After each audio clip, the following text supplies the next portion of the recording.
like I was saying, so when you plot these two graph, like I taught you the other time, you get this. You're going to be parallel. So please, all these things I'm telling you, please try it yourself. I'm not teaching you to look at me, to look at how to do it, alone, but try it yourself. All those graphs, plot it yourself, and see if you are getting the same answer as what I'm getting.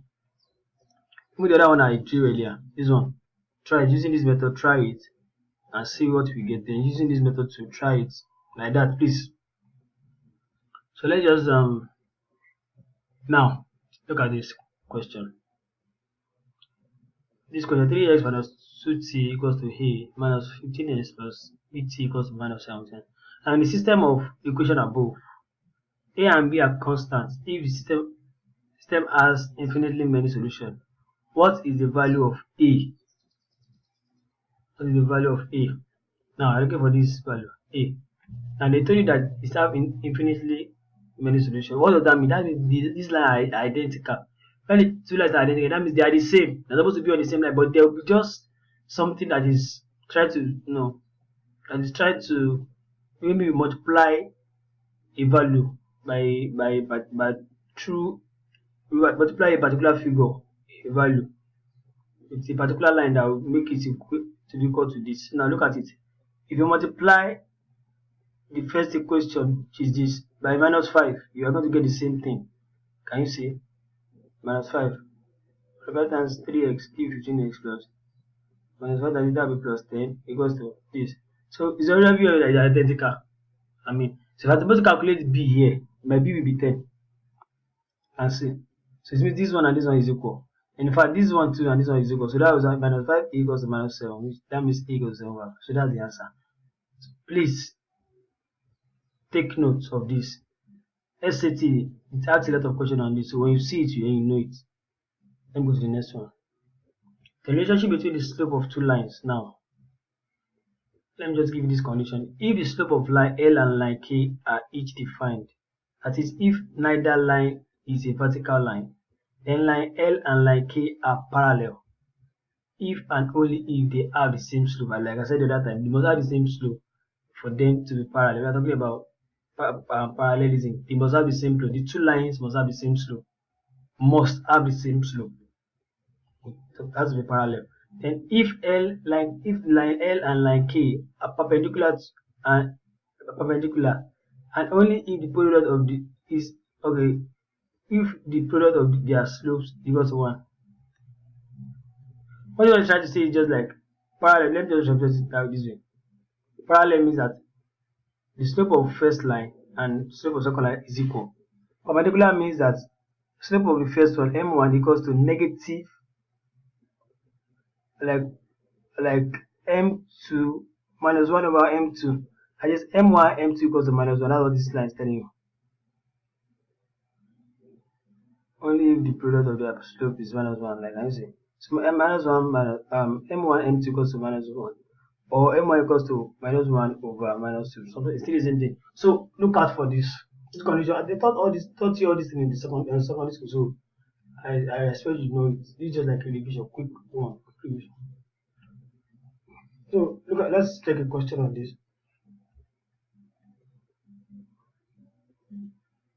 Here's a question. Here, this is a diagram. I said the graph of the line K is shown in the xy plane above. Which of the following is an equation of line that is perpendicular to K? This is line K. To which line is perpendicular to it? The line that is perpendicular to it must what? Look at the condition of perpendicularism. Must be in this form. That means the negative of the reciprocal of the slope. I mean, if this is line K slope, so the line that must perpendicular to it must have minus 1 over m2, like something like this. Let's go on. So let's calculate the slope of this line K already, which is y2 minus y1 equals to x2 minus x1. So because if you look at this line, this point is what 0 to 6, Abby, and this point is what 0 to 3, right? So write those points out. Then from there you can use a 0 to 6 xy. So y what? Y will be 6. That's a 1. Y1, 6 minus 0. Write the point out first. I think that will really help. Get these points and put this point there. And use those points. This point is 0, 6. This point is 0, 3, 0. So if we use that and use this formula to calculate it, you're going to calculate the slope, you're going to get minus 2 as the slope. So check the point, check the points, check the point. This is the graph, you can see for yourself. This point is 0, 6 and this point is 3, 0. So I use those 2 points to calculate the slope. Yeah, this is what you get. And since the line is perpendicular to correct equation, so m equals to m1 equals to minus 1 over m2, like I showed you here. Then that will be minus equals to minus 1 over minus 2 equals to 1 over 2.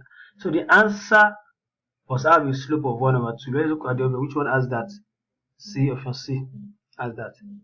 So that's the answer to that question. So you can see how you are applying this condition. You must understand what you are doing. You must know how to apply them.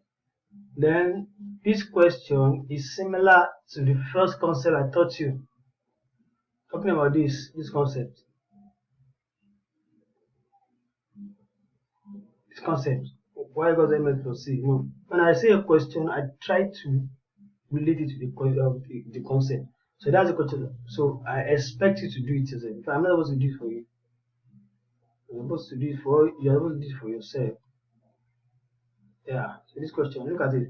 A voter registration drive was held in town Y. The number of voters V registered T days after the drive began can be estimated by the equation V equals to 3,450 plus 65T. What is the best interpretation of the number of 65? This is this one in the equation. Now, without checking the option, you should know. Based on what I taught you, what should be the answer? What will be the 6 represent? You should go to represent those people, the rate. This is slope, the rate. We need the constant change. Or since you have plus 65, that means there is an addition. We are adding 65. At a constant rate. That's the rate.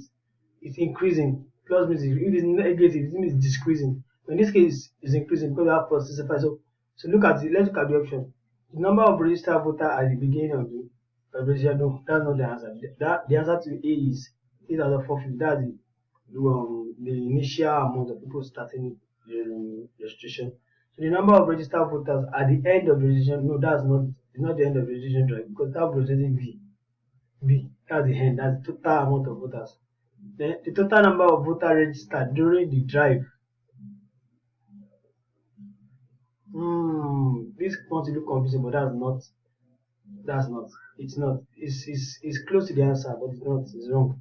And the last option, the number of voters registered each day. Yeah, that's very important. Each day. See, can you see? It said V like 3 days after the drive began. So this gives nice interpretation. The number of voters registered each day during the drive. So that's the answer. The answer is D. So this question like this is not supposed to waste your time. Just do it and move on.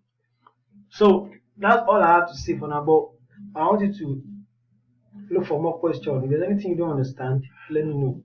And I want you to subscribe to my channel. Yeah, subscribe to my channel. If you see it on YouTube, please subscribe. I need you to subscribe to my channel and give me comments. I need your comments and I need your, if you don't understand anything, let me know. Just write a comment and let me know. It's very important. So please do that. So please, I want you to go through all this, and go through it and try to apply everything I've taught you. For the beginning of the video, each video, apply everything I've been teaching you. But for this video, what I need you to know is how to plot an equation on a graph using these two methods. You must know the two methods. But yeah, this is the first method. This method can be a little bit difficult. But if you are used to it like I'm used to it now, it will be very easy. This other one is quite simpler. Yeah, it's less difficult to get to the other one. So please, I want you to master the two and understand this condition. Condition for relationship of two lines when they are parallel, then identical when they are intersecting. and all those things you have to note it. This is very important too. You need to note this part. And this is the diagram showing like representative, showing the diagram showing these conditions. And please just learn as you. So thank you very much for your time and have a wonderful day. Bye bye.